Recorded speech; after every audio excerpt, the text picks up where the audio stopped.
And we are live. Welcome back to Tea Time with Tech Marketing Leaders. I'm your host, Carrie Garg, co-founder and CEO of MKG Marketing, where we manage the details of building a growth engine while you capture the market. We took a quick pause last week to honor Juneteenth, but we are back in action. And what a moment for you all, because as y'all head to Black Hat, we're going to set you up for success today because our girl Carmen was at RSA and she has a lot to say about what it is that she encountered. I'm so excited for this call. Before we dive in, Carmen, happy birthday. Thank you so much. I really appreciate it. I'm just happy to be here. Thanks for having me. So excited to have you. Real quick about Carmen before we dive on in. Carmen is the comm strategist you want in the room when the tech gets complex, the stakes get high, and the messaging needs to mean something. She's not just out here for attention, she's out here for impact. That's why she built the Authority Impact Index to connect communications to business outcomes in a way that's measurable, not just magical thinking.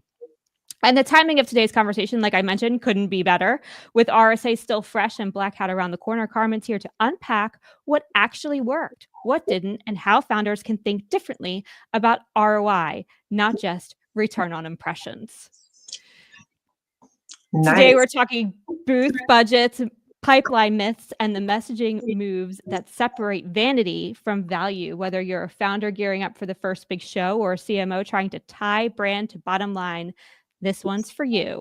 Oh, and fair warning, folks, Carmen's got strong feelings about storytelling, title inflation, and why we should never kill a kid's creativity just because it's inconvenient. Carmen, welcome to the show. Thank you. I appreciate it.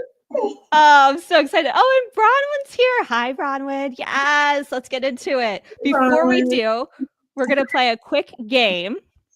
Carmen, let's start off with spin or strategy. I'm going to read you a few lines that sound like they came from startup PR, pitch decks, or overworked brand copy.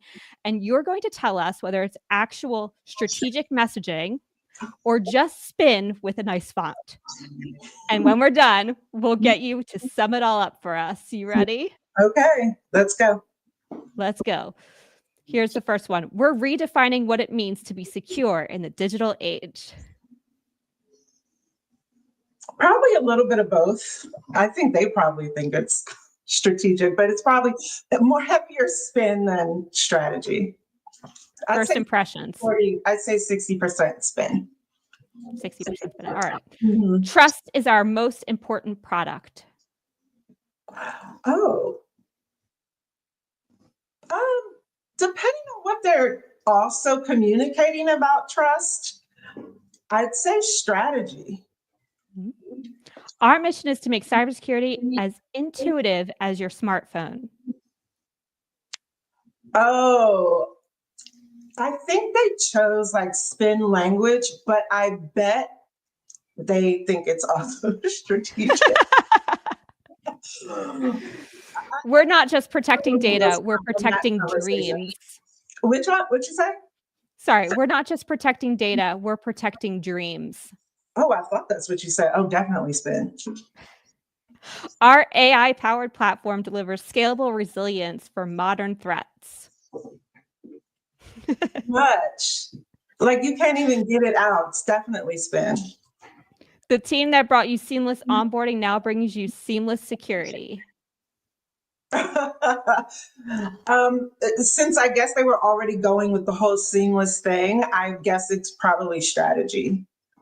Feels spinny, but I bet it's strategic. Yeah.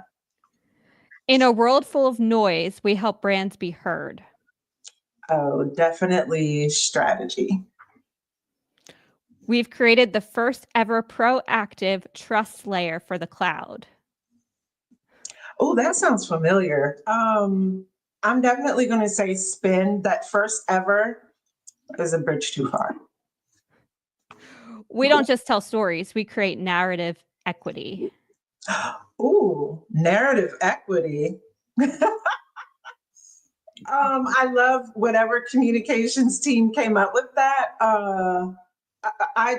They probably actually do that. That's probably their outcome, but it's very spinny. Our Series B isn't just capital, it's a commitment to the future of secure storytelling. Who's doing that? Pretty. That is so that quote. It's a lot. That's a lot. So in the ones that you called out as not spin and strategic, what felt strategic to you about those? Because you can tell from some of the language that they use that they probably have customer outcomes that already prove that. I've been in a lot of those conversations a lot. And you can hear different perspectives and you go back and forth over every period, every adjective.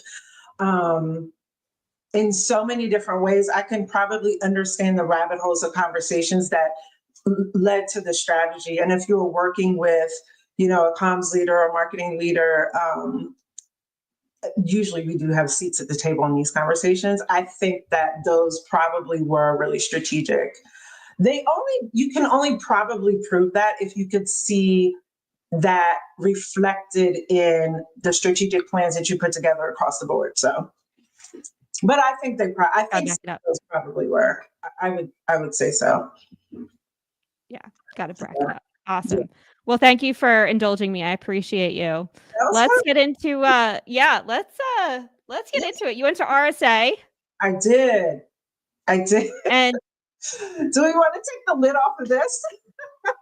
Well, I think yes, I think we would be doing a disservice if we didn't for the folks who are about to head to Black Hat, right? So you saw, some things.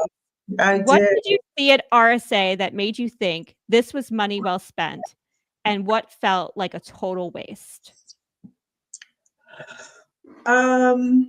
Well, I will say any of the sponsors of RSA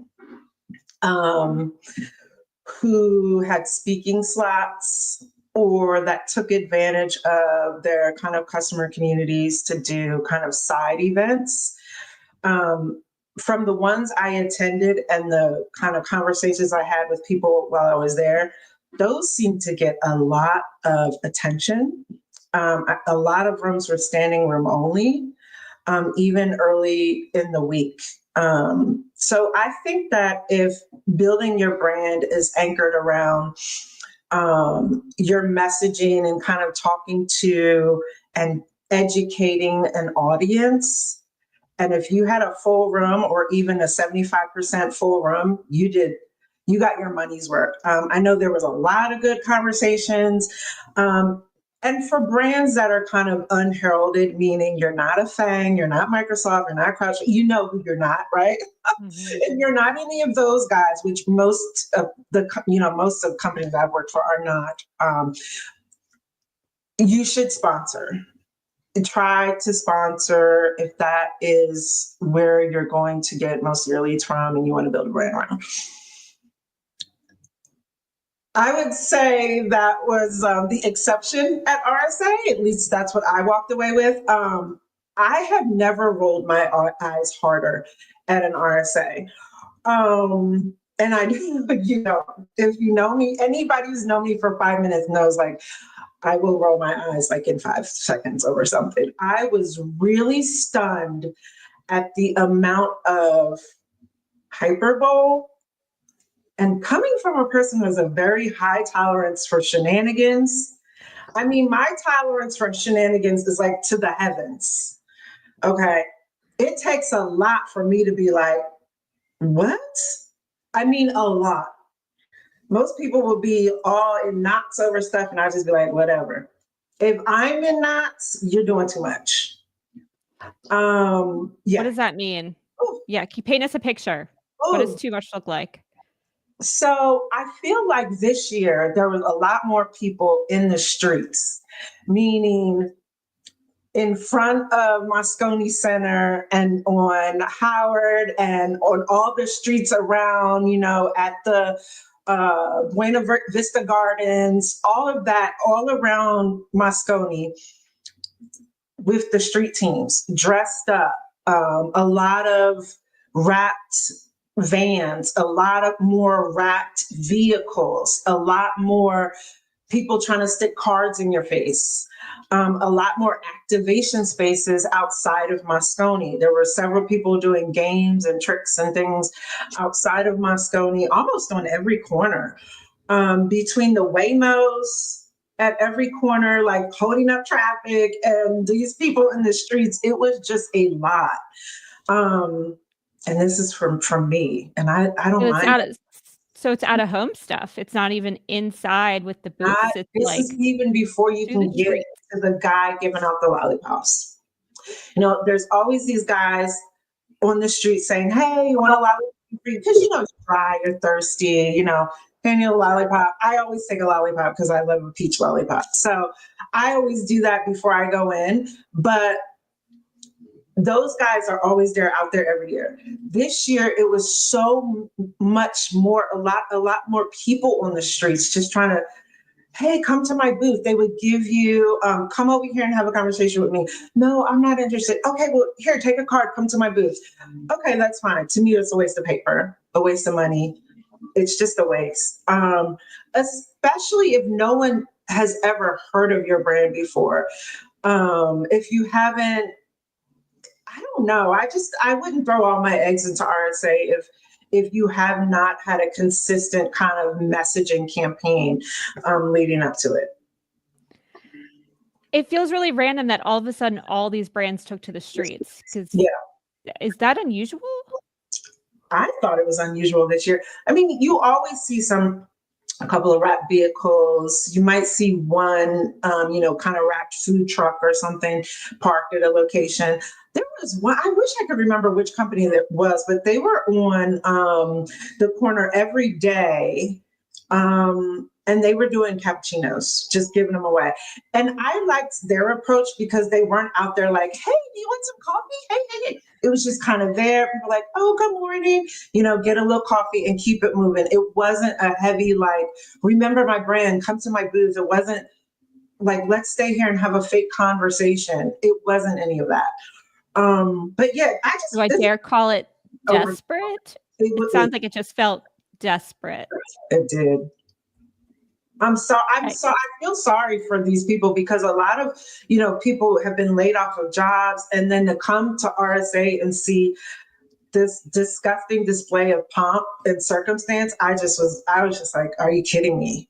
Like, it was just too much. Do you think they just couldn't afford to be a sponsor for RSA? Have the prices for RSA gotten insane? So I don't know. Well, everyone's been complaining about the prices for RSA for years. I just think it's part of the game you have to play.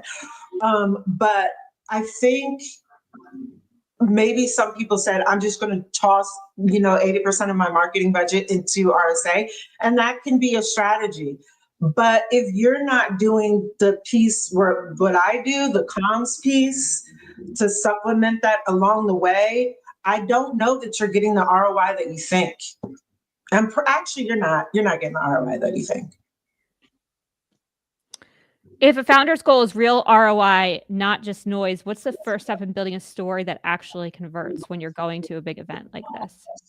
The first step is probably the work that you do right now on June 26th with someone like me, who is going to start shaping how you roll out as you prepare to show up at RSA. When is it? In March next year? I think that. Yeah. I mean, once you leave one, I mean, the most of the team, you're focused on Black Hat, right? But once you leave one RSA, you have to start looking ahead. I would start doing some things. Maybe you won a deal. Maybe you closed a deal at RSA. Maybe you pull that customer in if you're a young company and say, okay, how can you help me? And I can help you build a brand. Maybe you orient some programs around that customer. I think founders will rely on their marketing teams to come with the best advice.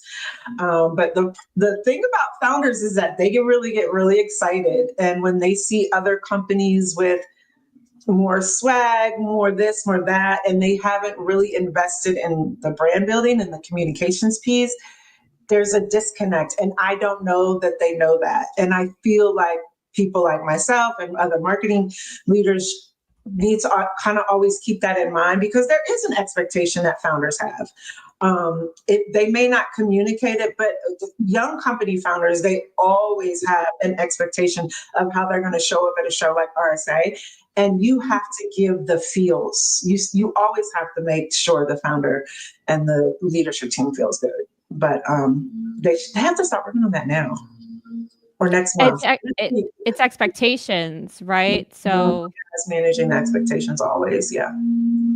Yeah. What do you, in your experience, in terms of founders, what are their expectations? Do they expect the big splash, the toe to toe with the competitors, or are they more like realistic of, I don't see this really delivering the pipeline we all think it's going to, so you could take to the streets and get scrappy about it? Yeah, there's 2 or 3 different type of founders that I've encountered. One kind of founder is, I have the best product on the street, and we're going to launch this button, and we're going to launch it at RSA, and you guys better get it together because this is what's happening. Oh, and by the way, RSA is next month. Oh, okay. So there's that founder. Oh dear. Like, I've been asking you for a couple of months, and now we're going to do this. Okay, let me see. Be that founder. So then that's when, if that happens, and this happens all the time, then that's when usually they'll loosen up the purse strings, because they know that that's what they want. So you can go out, do what you can do as a marketer, and usually that's going to be more on plastering your stickers, any last minute place you can grab, doing some partner things, any last minute thing you can grab, and then probably a press release or 2. And I think that will cover the basis for that kind of founder. Then you have another kind of founder who's been there before, or they went when they were in the startup village, and now they're kind of needing to graduate to the North Hall or the South Hall. And then they're kind of like, you know what? We spent a lot of money in the startup village, and we had a lot of support from this group, that group. We're not going to have that this year. So then they rely on the sales team and the sellers to set up the right kind of meetings with the right people. And those are the founders that say, we can get a restaurant, we'll wrap it, we'll take it over for a few days, and we'll just do a bunch of meetings there. And by the way, if the comms people can get me a couple press meetings, I'll be happy. I think that's kind of a bridge to a bigger presence. And I think that can be impactful, because there you're just trying to make the connections, have meetings with the right people, advance conversations with partners or prospects. And that's a strategy. And if you're getting 20, 40, 80 meetings in a week, your mission's accomplished. And if someone like me can walk over, a reporter or 2 or an analyst or 2 for you to meet with as well, then mission accomplished. And then you have the founders who are focused on RSA. They're ICPs there. They've been there a couple of years. Maybe they've won, a cyber defense award or something like that. And then that's where a person like me, who's like 6 months in advance or 9 months in advance, is thinking about, oh, maybe we should do that for RSA next year. Like, what can we do to build that up? So then you just do a whole program. And then in that case, you're not really spending as much money, because you're doing a lot of the strategic work in September and October and November. And so you already have your plan in place, and it's rolling out wonderfully, and you're building your brand, and you're putting your message out there. So you can show up, and then you'll get more kind of comms results out of it. You'll get more out of whatever survey you're putting out. You'll get more out of your analysts and press meetings. So those are the 3 kind of major buckets I put them in. It sounds like if you start planning now, there's actually more prep and build up done to launch into RSA with almost brand visibility at that point, versus hoping that RSA would be the brand visibility. Am I catching that? Yeah, I would say so. But companies have to do what feels right to them. I would really just encourage people to kind of think about those budgets. I mean, RSA is not going to get any cheaper. The hotel rooms are ridiculously priced. I think that if you play, especially in like with AI right now. And I think this is the golden age of PR, as I keep saying, trying to train those LLMs so that your brand is the answer to the questions that people are looking for answers from. I just think that if you're focusing on comms, that you're always going to win. And obviously, I'm completely biased, but this works. But I it see works. it all the time, and I feel like the investments in communications are so important. Yeah. Got to get the message down. What's one startup message or pitch you've heard recently that sounds smart but fails when you ask, what's the ROI of this?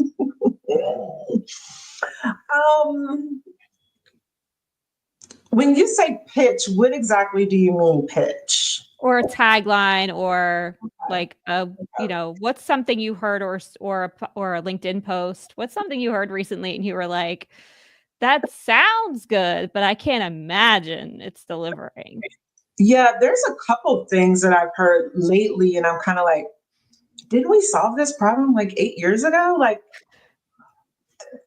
And I can't think of any particular line that I've heard that, but I feel like I've been saying that a lot in the last couple months.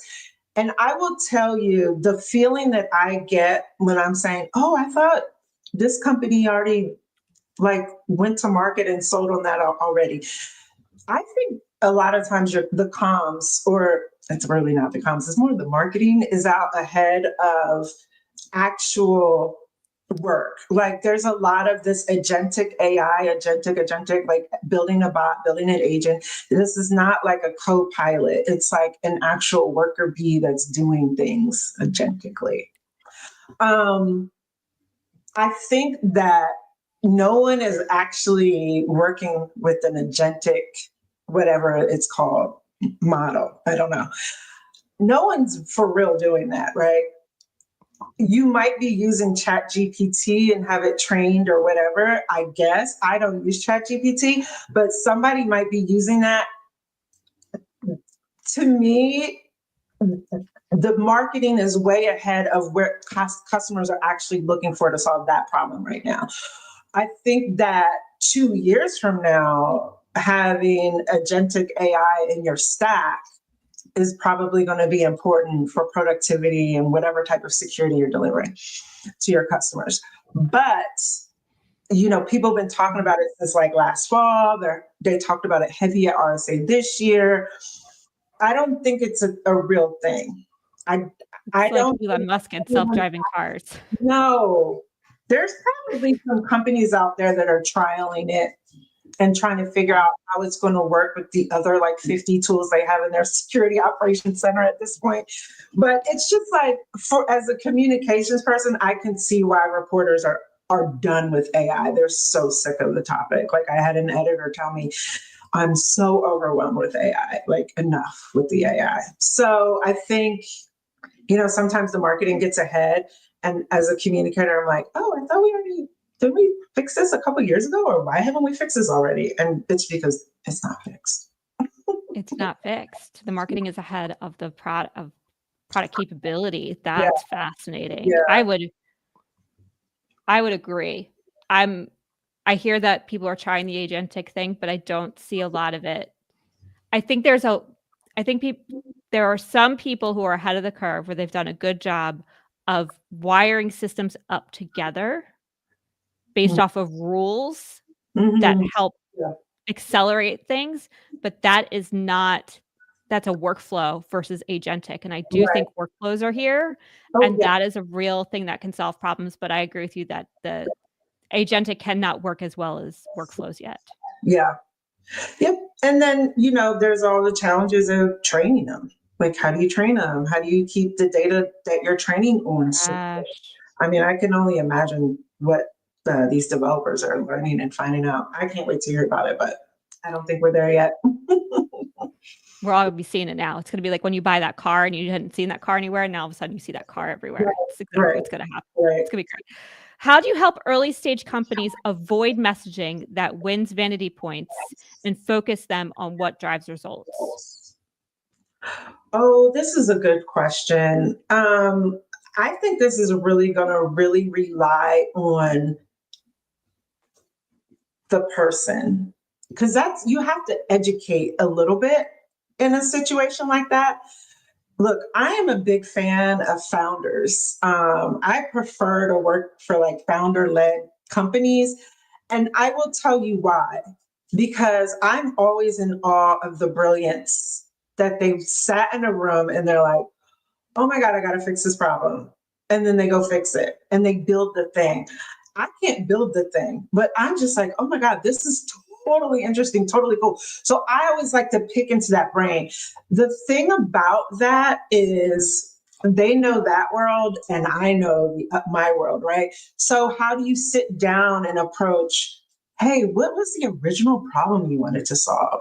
Why do you, and my favorite question, what's your unique right to win? Why do you think you should have a seat at the table?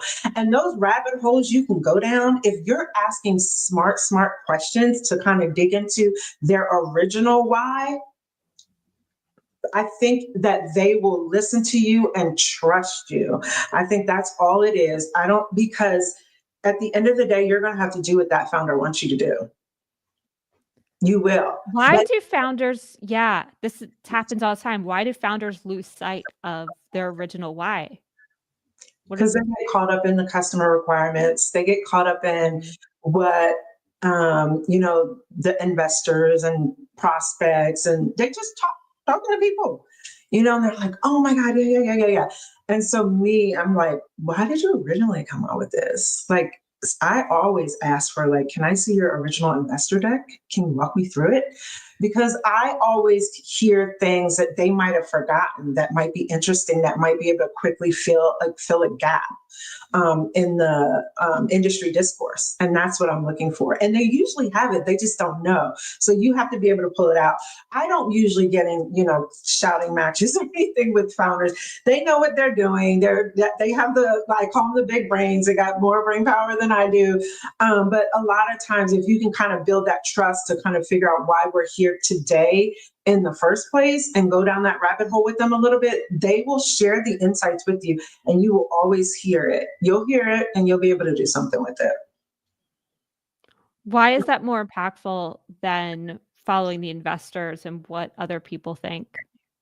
I don't think it's more impactful. I just think it's different because I am watching the industry from I'm looking at your competitors. I'm looking at what the press are writing about. I'm talking to reporters and analysts all the time to figure out where they think the gaps are. And I can package up that feedback and go back and say, hey, last week you told me that you think you're in this category, but I was talking to so-and-so and they said this and that, and I was reading this. And 3 years ago, I remember we talked about that. Like, I can kind of help them see what that they don't normally pay attention to, like the comms piece and what people are writing about. They might catch a few things, but I'm paying attention to everything. I'm reading every newsletter. There's certain newsletters I don't miss, just so I can stay informed and bring that advice back to the founders that I work with. I don't think what I have to say is better. It's just a different perspective, and they would trust me because I'm paying attention to that. Like, that's 92% of what I bring to the table. So pattern recognition. Yeah, love it. Yeah. Love it. You've spoken about title inflation and marketing. What's the ROI risk when someone who doesn't understand comms owns the messaging?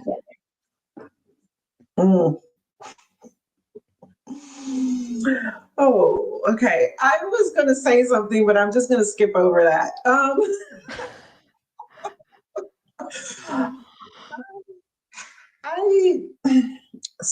Okay. Usually, a founder will get, they'll have their co-founder, they'll have their CTO or, lead engineer or whoever. And they may or may not have their lead seller, but they will have like a CMO. And usually the CMO is focused originally on, drumming up demand, how they get demand going, how they get the lead gen piece going. And CMOs who are not like formerly like PR agency, PR people like me, grew up doing this, they have peripheral vision to my side of the PR world, right?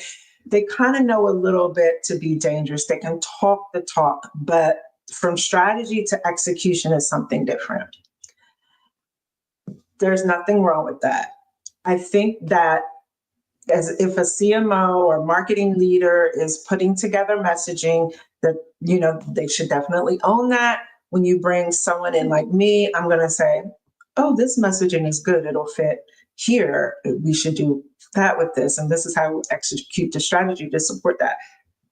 But I don't think CMOs who kind of just did the CMO, did the marketing demand thing, they just don't have the full picture like someone like I would. I'm not trying to pitch myself. I'm just saying there's usually a gap there, and you can see it show up when they go out and hire their friendly PR agency. You know, a lot of people have PR agencies that they love, and they go work with PR agencies that they worked with in the past. And the thing about hiring a PR agency early is that a lot of the stuff that a founder might think will help the PR agency doesn't get to the PR agency, right? It just doesn't get there.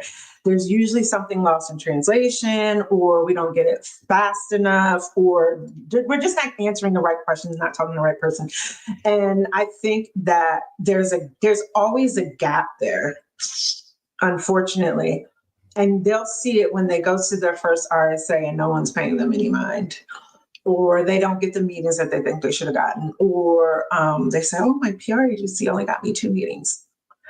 Sometimes the PR agency just sucks, but 9 times out of 10, they don't. So there's a gap there. And like I said, if you have, like, a lot of these CMOs, they know what they're doing, they're catching on. But I would always recommend having a communications person in the loop just to kind of help you. I talk to people and I tell them, oh, no, you don't need me. You're not ready for me yet. And I tell them why and what they need to do. And I'm like, let's talk in a couple months or something like that. Not saying that you need to hire a PR agency on day one, but it's just not. The comms aspect is unique. I would not throw that on a marketing leader. The way that you describe it feels like a lot, because you have you talked about this, and I'm doubling down on it. You have this unique position of the fact that you have an ear to the ground, not just for what the founder did and why they started the company and where they are today, and not just with competitors, but with the market and the PR piece of really paying attention to the news side of it. That just takes time. And the social media piece, right? And the listening piece. True. Social listening is half the battle. That is very true. Yep. So I feel like, yes, you're in that unique position to really put all those pieces together to be able to tell a more holistic story around where they should be fitting in the market and how they should be telling their story to stand out. That makes a lot of sense to me. I think the more that as these companies start coming out of stuff, particularly in cybersecurity, I think an analyst told me a while ago that he was like, Carmen, there's probably like 200 companies in stealth right now. And I'm like, you're probably right. I mean, that sounds like a lot of companies. And with that many companies in stealth, you have got to get a message crafter early in the process. You cannot wait until you think you're ready to launch your product, or you think that you're ready to ship a couple beta. Just don't wait. This is not 2018, 2020, 2021. It's not even 2023. The PR game is so different. You have to have budget, and the budget's going to be bigger than you think it should be, because the game has changed. You also need to consider working with some influencers and bringing them into the game, which is going to cost money as well. But I would recommend not waiting to hire an agency when you start to decide, oh, I need to feed the LLM. The customers, I was saying last year, and I still believe this right now, that the customers have to be the center of your program. And I had said, I'm abandoning funnel logic, because I think that you have to just meet people where they are. And if some people are across the street or some people are next door, you have to just go where people are. You can't like push them down your funnel. That just is not really I think that's fading quickly. Yep. So if you are able to invest in communications, not necessarily PR, early on, it will benefit you in 9 months. It just takes time. Yep. In terms of feeding the LLMs, and I think you're alluding to it, but just give it to us straight. What does that mean? Oh, so that means like when you pick up your phone, and I have a Samsung, so my stuff is default to Google, and you'll say, what did I ask it yesterday? Oh, because I'm wallpapering in my house. So I said, how do I fix my wallpaper overlap?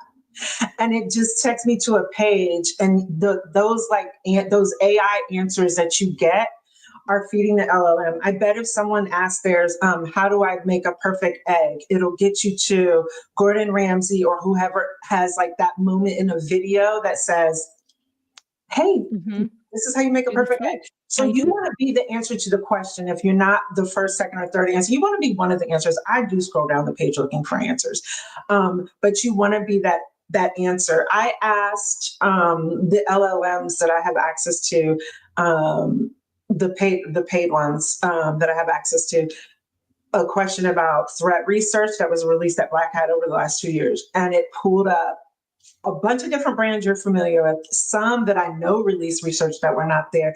And it's because the uniqueness of the research that was released. There was one brand that I had never heard of, never seen their logo, never heard their name, but all 3 LLMs agreed that they released, that I checked, agreed that this company released research at Black Hat in the last 2 years. And you want to know why? Because they did a specific survey on email security. There's probably a couple companies doing email, like a ton of companies who market email security, right? This one that I've never heard of, never seen their logo. I'm like, oh, who is this? They are doing something right because they fit the LLM something specific in a survey around email security, and they released it at Black Hat. Yeah, proprietary data, right? Like having your own voice and saying something different. Kind of stuff is so important, and that takes time to build. I mean, these LLMs are getting trained on stuff that's been out there for a while, so you have to be out there, especially for a young company. I want more examples, but I'm going to leave it at that because I got other questions I got to get to here. We've all seen companies throw money at awareness. What does a messaging strategy with ROI in mind actually look like today? You mentioned that the game has changed. This isn't even 2023 anymore. Yeah. So what does a messaging strategy with ROI in mind actually look like today? I think it looks like, first of all, understanding your communication objectives and being very clear about them. I like to do with 3 or 4, no more than that, maybe 5. I think a messaging strategy that delivers ROI has to be certainly connected to your customer, your sales, and marketing. All need to see at the table to help build it and to test it. I think that especially in cyber, you need to be talking to who you believe your ICP is to develop your messaging. I would say go through a couple rounds. There's Danny Wolf and her team do that very well. They do like a message. They have a whole message testing thing that they do. So I would advise doing the message testing. And then once you're clear on your messaging, I like to do deep interviews. Like I said, what's your unique right to win? I only do 6 questions, just like the best 6 I can come up with. And then I will compare it to what's already out there. And when you can figure out the white space and fill yourself in, that's how I build messaging around ROI. And that ROI looks like your share of voice, young companies don't need to track share of voice, but I'm just throwing that out there because it's a metric a lot of people want. Absolutely. Yeah, your share of voice is up, your website visits are up because people are starting to see your name pop up in articles where your ICP is reading. You could build, if you need to, a rapid response program around that. And if you know your 3 or 4 core objectives and then your messaging feeds those objectives, you're going to get ROI, especially if you can do that good comparison of what you're saying, what you think your customers need, and the white space in the market. That's really it. But it's just not something you can build in 3 months. How long, in your experience, does it take to do it well and do it right? So I always used to tell people a year. But then I cracked a code and I did it in 6 months at one place. So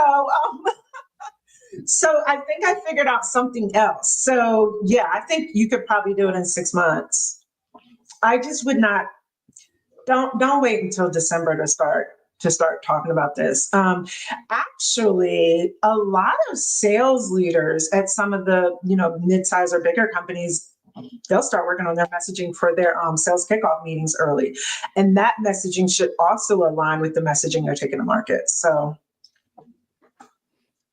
Yeah, I think we're working on the best it. fodder for this stuff because they are so close to the customer. That's right.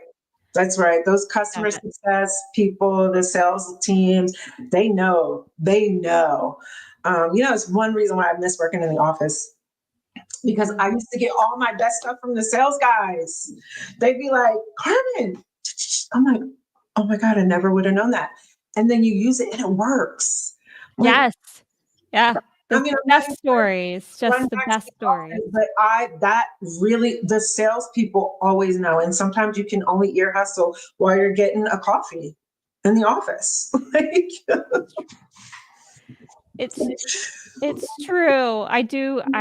We've been remote since 2011, but there are times where I do miss, especially after COVID and we were all so isolated for so long. There is something super special about that office time. It was so disruptive most of the time. Nothing like being heads down on something and someone coming by your desk. It's so frustrating. I don't miss those days, but I do miss the coffee chats and the going for walks and those. Yeah, me too. Sure. I mean, when I worked at Fireman, we had like kind of cubicles, and we moved into this new space in Dallas, and I would hear them on the phone, or we'd be in the kitchen. I'm like, what are you talking about? And the insight from sales that they would share with me would keep the program lights on because, there's not always a product to launch. There's not always something new, but there might be something old that you can refresh, and the sales guys know it. So, my gosh. Mm-hmm. Shout out to the sales team. Shout out to the sales team for sure. Last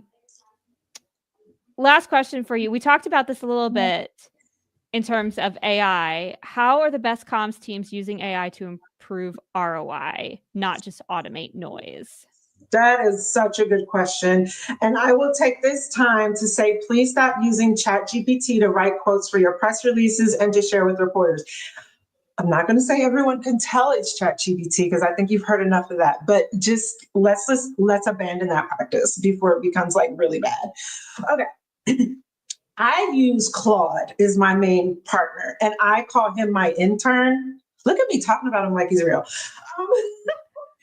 I use Claude. I use him as my intern, so I've been training him.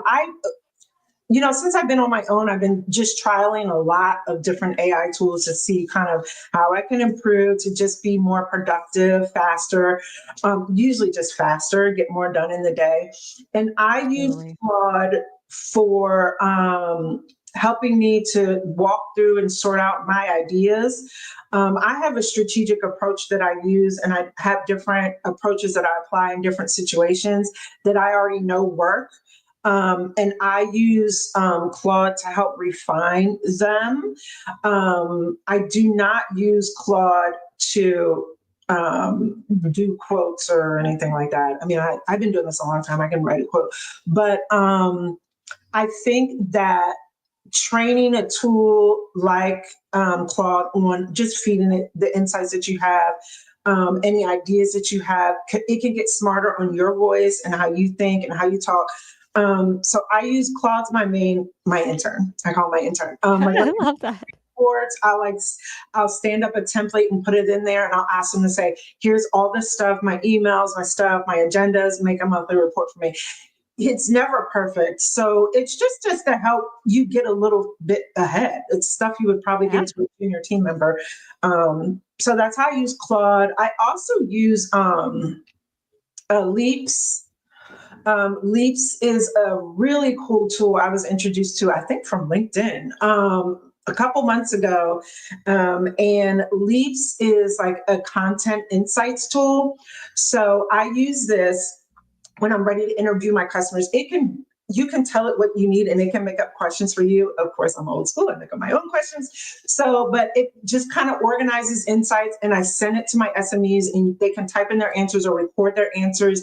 And then it'll like give you social posts. It'll give you an outline, kind of like the same thing that Gemini and whatever these others will do now. But it really gets it organized for you. And then you have a repository. So it's another tool that's learning what you're putting in there from your individual SME insights. And that helps me build out, my thought leadership pillars, things like that. I think Leaps, Claude. I do have a paid subscription to Perplexity, just, for research, helps point me in the right direction. I think those are the main three that I'm using. Yeah. I've heard of Claude. I know of I can count how many people who've mentioned it to me on one hand. Yeah.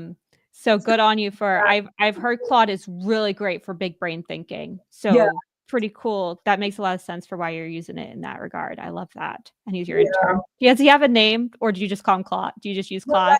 It's Anthropic's tool, and it's called Claude. Okay, so you haven't renamed it for your intern. I could name him something else, but now I'm already calling, I talk about him like he's here, like Claude. So no, he can stay Claude. I just wish he had a voice so that I could pick a voice.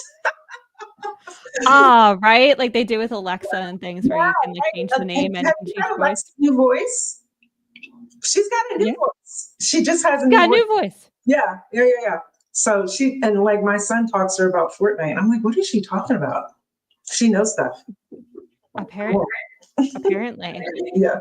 Carmen, I could literally talk to you all day. I absolutely love this. Thank you so much for joining me. Where can people find you? Well, I'm always on LinkedIn, Carmen Angela Harris. You can find me there. I'm probably sure a lot of your listeners that's how kind of we got connected are in the Cybersecurity Marketing Society, which is a great place to be. It's a Slack community. I don't know how big it is now, but it's huge. So we always are sharing insights in that group as well. Oh, one thing, since you brought up AI, I would love it if anybody else is interested in talking about AI tools and comms and, trialing different things. I would love to hear from you. I'm kind of have an idea back in my mind about doing like a little AI working group for communicators, just, figuring out tools and figuring out, just ways to be more productive, see what's garbage, what's not, that kind of thing. So I'm super interested in that. Is that the kid? It's just my daughter. Oh, I know that look. I was like, oh, look, I'm surprised Marco didn't come down here.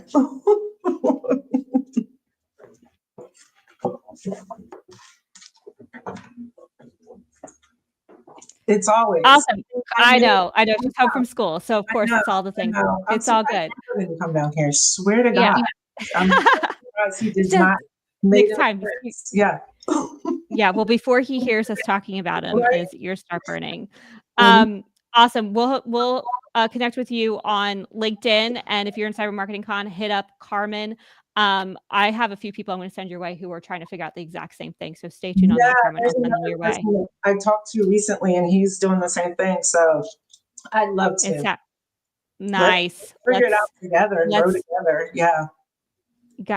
I love that. I love this new world order where we're all trying to figure it out together versus feeling like we have some secret sauce that we don't want to share with people. It's just so great. No gatekeeping. No gatekeeping. That's right. That's right. Last question for you, Carmen, because it's important to me. joy. What outside of being a comms person is currently bringing you joy? Well, well, the fact that my Eagles won the Super Bowl this year is constantly giving me joy, and it's having me extend all kind of grace. Okay, that brings me a lot of joy, but also, I hate to say it, but Velvet Taco, you don't understand. You don't understand how good these tacos are. And they just put a Velvet Taco up the street from my house. I no longer have to drive 14 minutes away. I could just go up the street. It's 11 o'clock. It's just life. Velvet Taco. Is there one in Austin? You going to take me in Austin? Inside Marketing Con? There is one. When I worked at Sumo Logic, our office is right across the street from one. All right, you're taking me over to get some tacos, and when I come out in December, that is happening. Heard here, folks. Whoever wants to join us, we're going to go on a taco walk. We look forward to seeing you there. Velvet Taco. Let's do it. Yes. Awesome. Oh, Carmen, I'm so grateful to this episode. Thank you for joining me. Thank you to the people who joined us in the chat and the comments. Bronwyn Hudson, I appreciate you. If you liked this episode and this conversation, I've got a few more for you folks. From metrics to meaning, how Arpine builds revenue-driven marketing for Threat Connect, features a deep dive into aligning comms with pipeline and tying messaging to measurable impact. I also have the Fearless Marketer, but Stephanie Cox shared why confidence is a demand gen superpower, a bold conversation on leading with guts, not just data. We will drop those in the comments so you can keep on listening. Thank you again, Carmen, for spilling all of your marketing secrets. I'm Carrie, and this is Tea Time with Tech Marketing Leaders, powered by MKG Marketing, where we manage the details and you capture the market. See you all next time.